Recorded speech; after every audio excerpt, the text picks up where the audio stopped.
Bismillahirrahmanirrahim.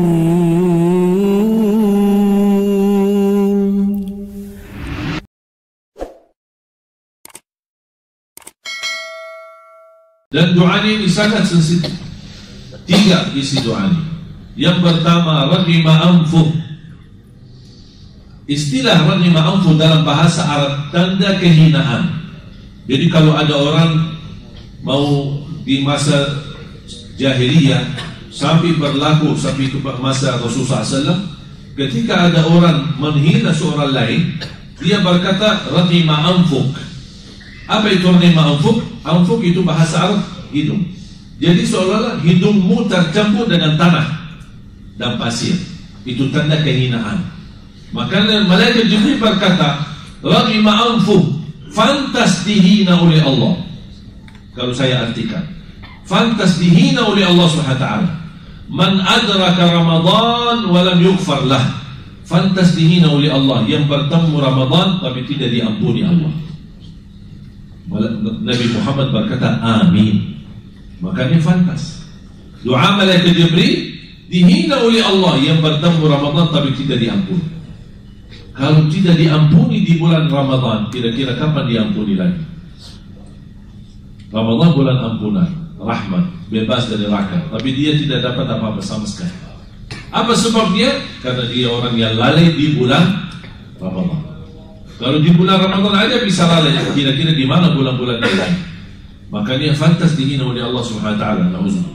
Yang kedua, doa malaikat Jibril. Raghima anfuh man adraka abawaihi ahaduhuma aw kilahuma wa lam yudkhilah al-jannah. Di riwayat wa lam yughfar lah. Fantas dihina oleh Allah orang-orang yang mendapatkan bertemu orang tua, salah satunya atau dua-duanya, tetapi dia tidak diampuni Allah. Artinya apa? Dia punya kesempatan melalui orang tua berbakti baik akan diampuni dan dijamin masuk surga, tapi dia tidak memanfaatkan adanya orang tua. Malah justru dia menyakiti orang tua dan berdurhaka sama orang tua. Makanya ada seorang ulama ketika meninggal ibunya dan dia menangis terlihat sedih. Muridnya menegur gurunya. Guru, selama ini guru mengajarkan kami sabar menghadapi bala, musibah, apalagi musibah kematian. Kok kami lihat guru kami malah sedih dan nangis. Apa kata beliau? Saya bukan nangis karena ibu saya meninggal, tapi saya menangis karena baru pintu surga tertutup. Istilahnya melalui berbakti baik sama orang tua. Kalau sudah meninggal dunia tertutup sudah pintu, tidak ada lagi melalui mereka. Tapi alhamdulillah karunia dari Islam masih memberikan peluang ketika ada orang tua kita yang sudah meninggal dan kita merasa banyak kekurangan belum bisa selama mereka hidup menjadi berbakti baik. Alhamdulillah Islam masih memberikan peluang untuk beramal saleh untuk mereka. Contohnya adalah sedekah atas nama mereka orang tua, atau berdoa mendoakan orang tua di setiap waktu, setiap saat. Termasuk sedekah ketika Sa'ad bin Ubadah radhiyallahu anhu datang kepada Rasul, ya Rasulullah, ibu saya meninggal, ibu saya wafat. Afa atasaddaqu anha? Apakah boleh saya bersedekah atas nama ibuku? Kata Rasul, fatasaddaq anha, bersedekahlah. Kemudian Sa'ad bin Ubadah tanya lagi, ya Rasulullah, fa ayyu sadaqati afdal? Mana sedekah yang lebih baik, yang terbaik? Rasulullah SAW menjawab, saqiyul ma, membagi air minum. Itu sedekah yang terbaik. Dan ini alhamdulillah salah satu kebiasaan kami di masa di Madinah. Pulang dari sekolah, apalagi musim Ramadan atau musim haji, kita suka pas sore hari bagi-bagi air buat orang buka puasa. Kita belajar dari kecil, luar biasa pahala membagi air. Jangankan kepada manusia, mungkin antum sudah dengar hadis wanita yang memberikan air minum kepada anjing, Allah ampuni dosanya. Kira-kira gimana kalau bagi air kepada manusia? Apalagi di kampung yang susah air bersih, kita buat sumur air untuk mereka yang bisa berguna, buat mereka bisa cuci pakaian, buat masak, buat mandi, buat wudu, buat banyak. Alhamdulillah karunia dari Allah, kami telah membangun lebih dari 200-an sumur air di Indonesia. Dan alhamdulillah sangat bermanfaat di kampung-kampung, di desa-desa yang kesulitan air bersih. Dan itu Rasulullah SAW bersabda, saqiyul ma', membagi air, itu menjadi keberkahan yang luar biasa manfaat. Dan nawaitu, pahala itu untuk orang tua. Dan boleh anda setiap beramal salih, boleh diniatkan untuk orang tua. Atau bisa berdoa, ya Allah, aku mohon titipkan pahala amalan ini untuk orang tua saya. Termasuk misalnya anda baca Al-Quran, selesai baca Al-Quran, boleh anda berdoa, ya Allah, mohon titipkan bacaan saya untuk orang tua. Itu yang saya mendengar fatwa dari Syekh Abdullah bin Mani, salah satu anggota fatwa di Majlis Ulama Arab Saudi.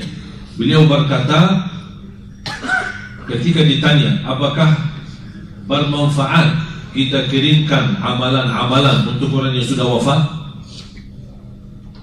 ya sebagaimana yang berlaku di Indonesia, misal baca Yasin, baca tahlil, baca niatnya apapun isi amalannya, intinya untuk orang yang sudah wafat. Apakah itu boleh atau tidak? Beliau menyebutkan panjang lebar perbedaan pendapat dan masing-masing memiliki dasar. Kesimpulannya, kata beliau, supaya anda keluar dari perbedaan itu, anda selesai amalannya berdoa, ya Allah, aku mohon titipkan pahala bacaanku amalan ini untuk orang tuaku. Dan soal doa untuk orang mayit tidak ada khilaf, sudah disepakati boleh dan bermanfaat. Dan kita selalu baca dalam salat jenazah kita, Allahumma ighfir lahu warham, Allahumma ighfir lil muslimina wal muslimat, yang kita kenal maupun yang tidak kenal. Allahumma ighfir lil muslimina wal muslimat wal mu'minina wal al ahya'i minhum wal amwat. Berarti soal doa kita bebas mendoakan orang yang hidup maupun yang sudah wafat, ada hubungan keluarga maupun tidak ada hubungan keluarga. Lebih bermanfaat sebagaimana Rasulullah bersabda, awaladin salihin yad'u lahu, atau anak yang salih yang mendoakan. Rasul sebut kata doa, makanya muncul berbeda pendapat antara ulama. Oh, kalau doa sudah diizinkan oleh Rasul dari anak untuk orang tua, selain doa tidak boleh. Faham? Selain doa tidak boleh. Itu yang membuat perbedaan pendapat. Ada yang berkata bid'ah, ada yang berkata boleh. Tapi ada, supaya keluar dari perbedaan itu, begitu anda mengamalkan, misal sedekah, ya Allah, aku mohon titipkan sedekah ini, pahala sedekah ini untuk orang tua. Berarti anda tidak menitipkan sedekahnya, tapi anda berdoa memohon pahala sedekah ini untuk orang tua, supaya keluar dari perbedaan itu. Dan itu masalah panjang lebar. Saya sudah membaca sekian buku, luar biasa. Kalau kita mendalami perbedaan itu, masalah apakah boleh tidak untuk beramal, memberikan amalan-amalan untuk orang yang sudah wafat, seperti contohnya baca Quran, seperti contohnya zikir, untuk niatnya untuk orang yang sudah meninggal. Ini sangat sensitif masalah ini, karena perbedaan yang luar biasa di antara ulama. Tidak ada sepakatan tidak boleh sama sekali, dan tidak ada sepakatan boleh semuanya. Makanya keluar dari perbedaan itu, kita kembali kepada doa Nabi Muhammad SAW, bagaimana anak yang saleh yang mendoakan. Atau contoh hadis Sa'ad bin Ubadah, sedekah. Ketika ada orang berkata, ya Rasulullah, ibu saya meninggal, apakah saya boleh bersedekah? Berarti ada izin dari Rasul, kita boleh bersedekah. Salah satu amalan yang saya sampaikan kepada jamaah, sedekah subuh. Kalau boleh, mulai hari ini, kalau bisa istiqomah, sedekah subuh. Kenapa saya bilangkan sedekah subuh? Semua sedekah di waktu mana dan dimanapun insya Allah baik, manfaatnya banyak. Tapi kenapa saya fokus sedekah subuh? Karena itu sarannya dari Nabi Muhammad SAW, bukan dari saya. Rasulullah SAW sendiri mengingatkan kita, orang yang bersedekah di setiap subuh Allah turunkan malaikat, 2 malaikat. Satu mendoakan keberkahan yang berinfak di subuh hari, yang satu lagi mendoakan dijauhkan keberkahannya dari kalau yang tidak infak di subuh hari.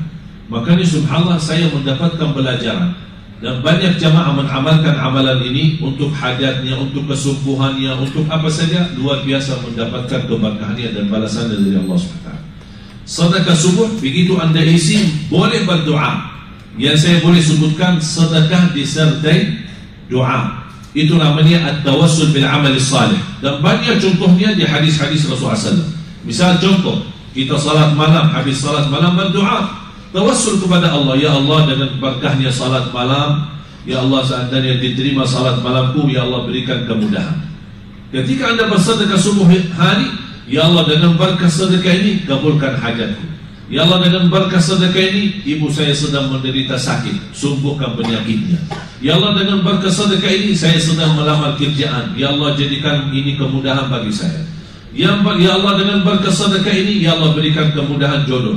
Saya mencintai seorang dan saya jatuh cinta, saya ingin ya Allah menjudi atau melamar dia, ya Allah berikan kemudahan dan jalan yang baik.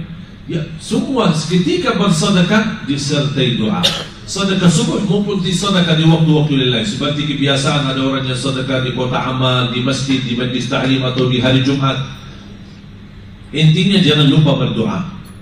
Tawassul kepada Allah dengan doa, namanya tawassul bil amalis salih. Tawassul dengan amal salih. Sebagaimana yang kita baca di hadis-hadis yang 3 orang masuk dalam gua yang tertutup, mereka berdoa kepada Allah dengan amalan mereka masing-masing sampai mereka diselamatkan oleh Allah Subhanahu wa ta'ala. Dan sedekah subuh tidak harus susah mencari anak yatim dan miskin. Mungkin kalau subuh hari susah menemukan anak yatim atau miskin, anda bikin, mulai hari ini bikin kotak amal, simpan di rumah atau kaling atau apa saja, simpan di rumah. Setiap anda habis subuh, sebelum beraktivitas, sebelum keluar rumah untuk bekerja, isi sedekah. Bismillah, kita sedekah. Ketika anda isi, disertai doa. Ya Allah dengan berkah sedekah ini saya menghadapi hutang, berikan kemudahan untuk melunasi hutang. Berkahi rezeki saya, ya Allah. Apapun hajatnya. Tapi ingat, ketika anda bersedekah, tolong disesuaikan. Jangan sedekahnya koin, tapi doanya sampai terbit matahari. Tidak malu sama Allah. Panjang banget doanya. Padahal sedekahnya cuma koin aja. Ya, tolong disesuaikan. Kalau usulan saya, ketika anda bersedekah cukup fokus satu hajat, dan insya Allah banyak yang sudah mengamalkan amalan ini. Subhanallah, termasuk ada satu keluarga sudah lama tidak punya keturunan. Alhamdulillah dengan istiqomah istighfar dengan berkah sedekah subuh diberikan kemudahan, alhamdulillah keturunan. Mudah-mudahan insya Allah apa yang sama-sama kita belajar bermanfaat. Mudah-mudahan menjadi ahli Al-Quran, para pencinta Al-Quran, diberikan kemudahan menjadi penghafal Al-Quran, berakhlak-akhlakul Quran di bulan suci Ramadan. Mudah-mudahan kita semua mendapatkan, diberikan keridhaan Allah Subhanahu wa taala, dan dirubahkan nasib kita. Kalau tertulis nama kita dari menjadi ahli neraka, mudah-mudahan dengan adanya bulan Ramadan insyaallah berubah nasib kita menjadi ahli surga dan dibebaskan oleh Allah dari siksa neraka Jahannam. Amin ya rabbal alamin. Rabbana atina fid dunya hasanah wa fil akhirati hasanah wa qina adzaban nar. Walhamdulillahi rabbil alamin.